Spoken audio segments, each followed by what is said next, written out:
Good day to all science students, to all grade 10 students. Today in this video we are going to tackle the electromagnetic spectrum. We are going to tackle the detailed information of every member of the electromagnetic spectrum family, and then the sample computation of the speed of the electromagnetic spectrum. And for our objectives, describe how electromagnetic or EM wave is produced and propagated. Number 2, compare the relative wavelengths, the frequencies, and energies of the different regions of the electromagnetic spectrum or the different members of the EM spectrum family. So the electric and magnetic fields together. Accelerating electrons produce electromagnetic waves. These waves are a combination of electric and magnetic fields. A changing magnetic field produces an electric field, and the changing electric field produces a magnetic field. As accelerated electrons produce an electric field of a wave, the varying electric field produces the wave's magnetic field. Both the electric field and the magnetic field oscillate perpendicular to each other and to the direction of the propagating wave. So before we tackle the electromagnetic spectrum family or the characteristics of the electromagnetic spectrum, let us first review the different parts of a wave. So this straight line, as you can see, this is the so-called the equilibrium position, or the normal rest position, or the equilibrium position. And then the height of the wave is the so-called the amplitude. And then the highest part is the so-called the crest. And then the lowest part is the so-called the trough. And wavelength, when say wavelength, from crest to crest or from trough to trough. When say frequency, the number of waves passes through a given point at a given time. So that usually measures in second in terms of time, but the unit used in frequency is the hertz. So for the basic properties of wave, when we say wavelength, if we are going to relate the energy of a wave, the shorter the wavelength, the greater the energy. The longer the wavelength, the lower the energy. This is the illustration of the electromagnetic wave, the combination of the magnetic field and then the electric field. In this one is the direction of the propagated wave. And then the wavelength, as we discussed already, the position is from crest to crest or from trough to trough. So let us watch this video. Ayan. Okay, the electric field and then the magnetic field. Yan po yung simulation ng ating electric field and magnetic field, or the so-called the electromagnetic wave. They are perpendicular to each other. Okay, all electromagnetic waves can travel through a medium, but unlike other types of waves, they can also travel in vacuum. So yun po ang pinaka-unique sa tinatawag natin na electromagnetic waves. Ang ibang klase ng wave can travel through medium. So it needs materials, needs materials in order to transmit or in order to travel.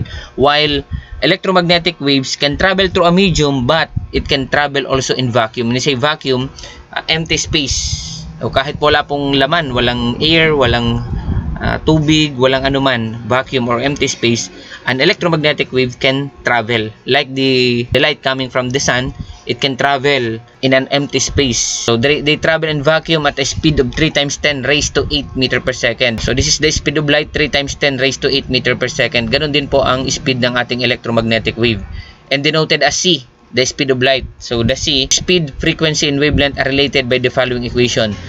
So ito po yung formula or equation na gagamitin natin. Ito pong symbol na ito, ang tawag dito sa lambda. And then F, or the lambda, represents the wavelength. And then po, B is equals to wavelength times frequency, or C, because V is equals to C, or the speed of light, where V is the wave speed, or C speed of light expressed in meters per second. So the unit used in, or V, is meter. And then the F is frequency expressed in hertz. So the unit of frequency is hertz, derived from surname of Heinrich Hertz, who contributed to the development of the electromagnetic wave theory. And then the symbol is lambda, is the wavelength expressed in meters. Since all the EM waves have the same speed, and that is equal to the speed of light, or the 3 times 10 raised to 8 meter per second, as wavelength decreases, the frequency of the wave increases. So tandaan po natin itong concept na to. Habang umiikli ang wavelength, tumataas ang frequency ng wave. So related po yung frequency sa energy. The greater the frequency, the greater the energy. So the shorter the wavelength, the greater the frequency, the greater the energy. Ito pong ito, ipapakita natin dito sa formulang ito, that C is equals to lambda times F. So as the wavelength increases, the frequency decreases. Wavelength decreases, the frequency increases. As you can see in this picture, the radio waves to gamma rays. The radio waves has the longest wavelength, lowest frequency, while gamma rays has the shortest wavelength, but it has the highest frequency. And through the years, the advancement on the knowledge about electromagnetic waves led us to a modern technological world. So sa mga susunod pong video, ipapakita natin yung iba't ibang applications or uses of the different members of this electromagnetic wave family. So this is the example computation. So assume that the waves propagate in vacuum. What is the frequency of radio waves with wavelength of 20 meters? So 20 meters po yung given. So using the formula, let us get first the given. The V or C is equals to 3 times 10 raised to 8 meter per second. And then the wavelength is 20 meters. So what is as? Dito sa tanong na ito, what is the frequency? Therefore, we are going to compute for the frequency. So using the formula, the V or C is equals to lambda times F or wavelength times F, and we have to derive the formula for the frequency. So dividing both side by wavelength, so we can be able to cancel the wavelength in this part. So ilipat lang po natin. So the frequency is equals to speed divided by wavelength. So this is now the formula. So substituting now the formula, 3 times 10 raised to 8 meter per second, this is the given, and then divide by 20 meters. So cancel natin itong meters in meters, matitira is per second, or ang katapat po niyan is hertz. So dividing 3 by 20, the result is 0.15 times 10 raised to 8 hertz. But if we are going to express it in scientific notation, we have to get a whole number. So we adjust to one place. So the 0.15 become 1.5. So we have to deduct one exponent. So it becomes 1.5 times 10 raised to 7 hertz. So another example, the same. What is the frequency of light waves with wavelength of 5 times 10 raised to negative 7 meters? As we can see, it has a very short wavelength because it has a negative power of 7. So for our given, again, the C is 3 times 10 raised to 8 meter per second, and then the wavelength is 5 times 10 raised to negative 7 meters. And what is asked is the frequency. So we are going to use again this same formula.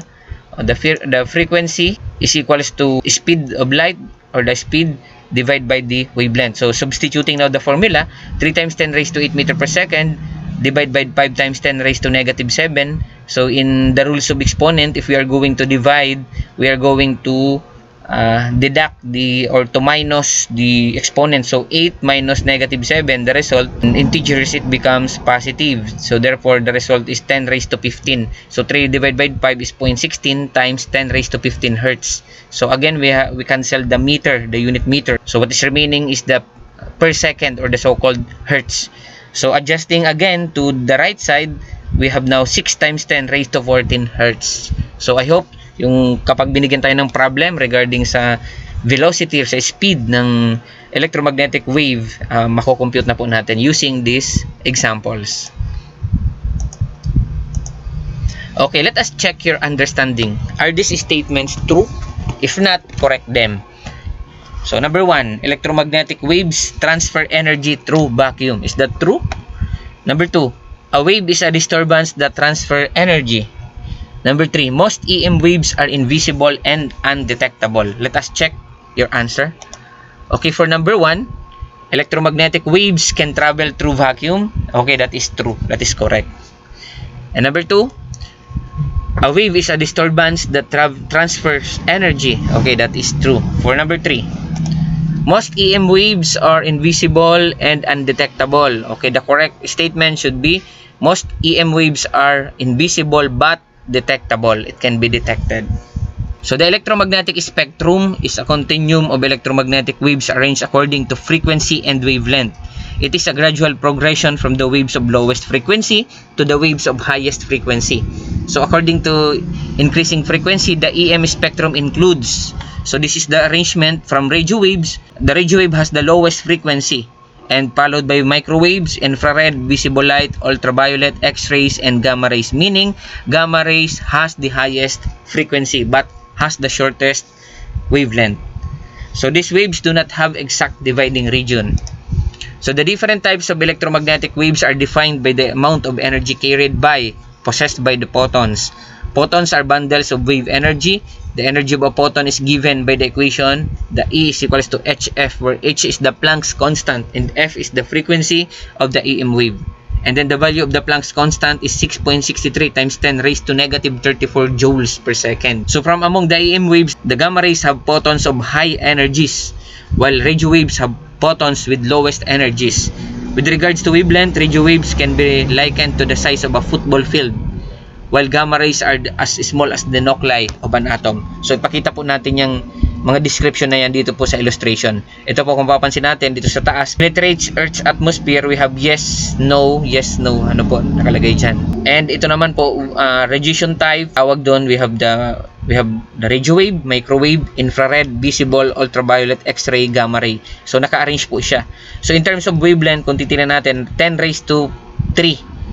And ang microwave, 10 raised to negative 2, meaning mas maiksi po ang wavelength ng microwave kumpara sa radio wave. And then, if we're going to compare microwave and infrared, 10 raised to negative 5, infrared has shorter wavelength compared to microwave. And visible, 0.5 times 10 raised to negative 6, it has shorter wavelength again compared to infrared. And ultraviolet, 10 raised to negative 8, X-ray, 10 raised to 10 power, negative 10, and gamma ray is 10 raised to negative 12, meaning from left to right, the arrangement is radio wave to microwave, infrared, visible, ultraviolet, X-ray, gamma ray. From left to right, the wavelength is from longer to shorter. So meaning, gamma ray has the shortest wavelength and radio wave has the longest wavelength. Okay, if we are going to approximate the scale of wavelength, the radio wave is compared to buildings. So in this one, humans, butterflies, needlepoint, protozoans, molecules, atoms, atomic nuclei, meaning getting smaller in terms of the wavelength. And then for the frequency, let us check the frequency. The radio wave has the frequency of 10 raised to 4. And then this one, 10 raised to 8, 10 raised to 12, 10 raised to 15. And then the gamma ray has the highest frequency. We have the 10 raised to 20. So meaning, if we are going to sum up the frequency, the radio wave has the lowest frequency and then the gamma ray has the highest frequency. Now, if we are going to compare microwave and ultraviolet, which has the higher frequency? Of course, the answer is ultraviolet in compared to microwave, because from left to right, the arrangement is increasing frequency. And then temperature of objects at which this radiation is most intense, wavelength emitted. And the temperature, of course, is also relevant to the so-called energy. So, and frequency, the greater the frequency, the greater the energy. Meaning, if we are going to check for the temperature and energy, the radio wave has the lowest energy, lowest temperature, and gamma ray has the highest temperature and highest energy. So, that is the comparison or the arrangement. But if we are going to ask for the speed or the velocity of this radio wave, microwave, infrared, visible, ultraviolet, X-ray, and gamma ray, they are all the same based on the formula that C is equals to wavelength times frequency. As wavelength decreases, the frequency increases. So meaning the same in terms of table 1 shows the relative wavelength, frequency, and energy of each of the different types of electromagnetic waves. Let us check. We have the EM wave. The wavelength is greater than 1 times 10 raised to negative 1. Frequency less than 3 times 10 raised to positive 9. And then the energy is less than 2 times 10 raised to negative 24 joule. If we are going to compare again, look at the wavelength. So, radio wave has the longest wavelength, has the lowest frequency, and has the lowest energy. And gamma ray has the shortest wavelength, has the highest frequency, and has the highest energy. So that is the comparison. So after learning about the wavelengths and frequencies of the different types of EM waves, in the next activity we are going to make use of the remote controlled car to observe the different properties and characteristics of the members of the EM wave. So let us watch this video. In an electromagnetic wave, why are the electric and magnetic fields both at their maximum at the same time and at the same place? The fact that the electric and magnetic fields are in phase with one another is a counterintuitive result. After all, Maxwell's equations state that it's the rate of change of the electric field that induces the magnetic field.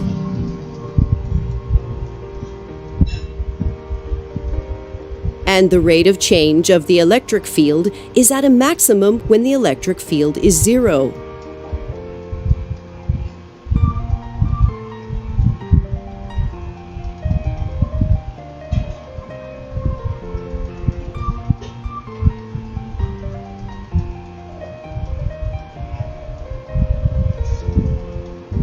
Similarly, Maxwell's equations state that it's the rate of change of the magnetic field that induces the electric field.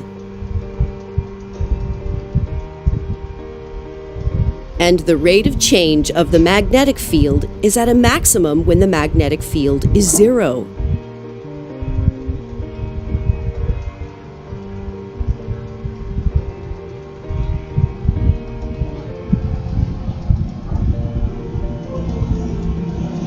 So, why are the electric and magnetic fields not out of phase?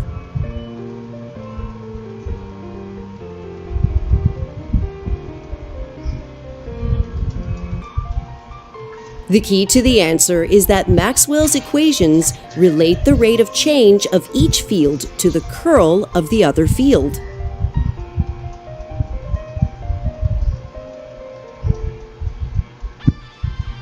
The blue arrows describe a vector field, which we will call F. The orange vector is the curl of F.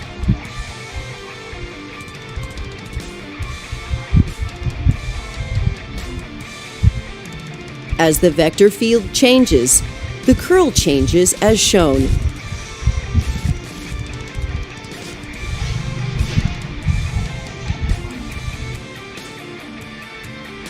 Let's set two of the four field vectors to zero. As the two remaining field vectors change, the curl changes as shown.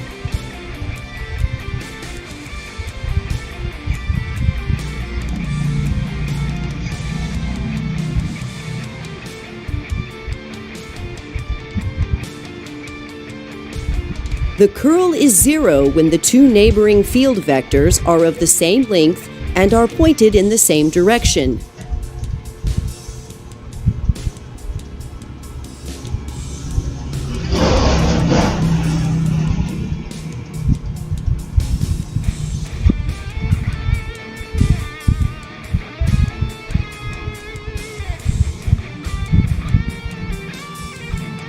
The curl is at a maximum when the two neighboring field vectors are pointed in opposite directions.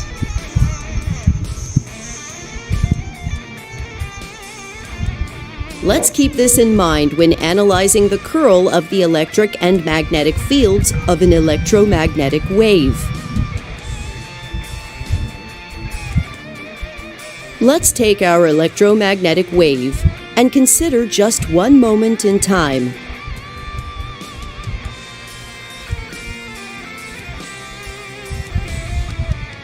The curl is at a maximum where the field is zero, which is where the neighboring fields to the left and to the right are in opposite directions.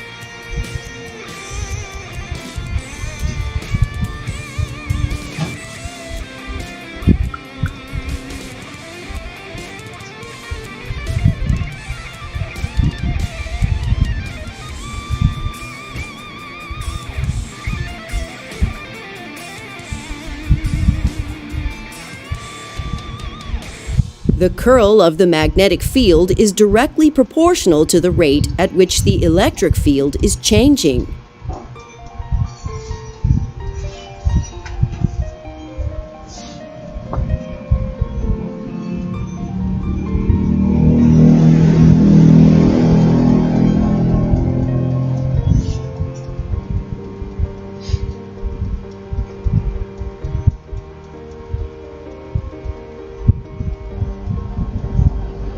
Let's now consider the curl of the electric field.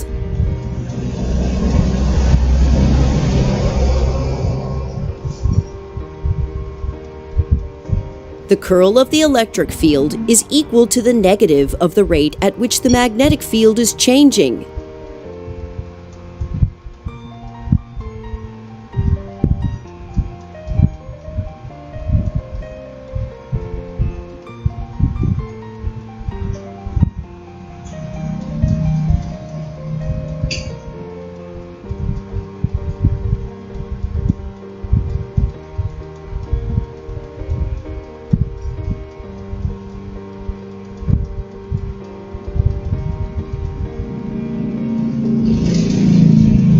Hence, the electric and magnetic fields are in phase with one another.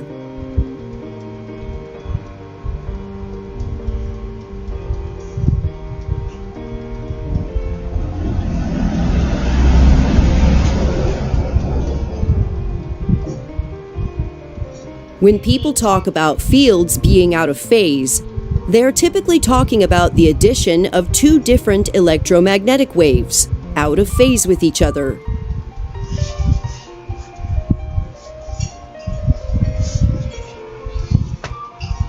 The fields from these two electromagnetic waves add together to produce a circularly polarized wave, which is another way that Maxwell's equations can be satisfied.